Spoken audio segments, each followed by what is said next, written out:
अरे कुबेर भाई ये तार कौन गंठी पकाउछु खंडिया तार गुड़ाक अच्छी नष्ट कहीं करी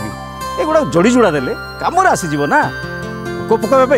एत बड़ लंबा तार आनी कौटू कौन कहलु हुक हाँ हुक न पकई पानी मोटर चलैले बिल दे हेबटी कुबेर भाई प्रथम कथा हला हुक पकई विद्युत चोरी करबा होची बेआईन आउ ताठू बड़ कथा हला ए तार रे जो हजारे गंठी कौन हेगला सीटू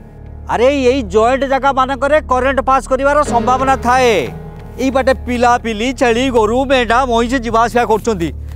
से जॉइंट जगहटा क्या देहरे बाजिगला तो अवस्था कौन हम बुझीपारु तो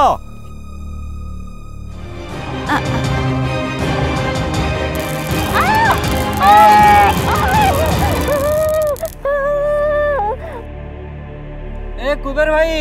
कौन भावुचु तू ठीक कथा कह रे रघुआ आज ए हुक पका बंद मन रखंतु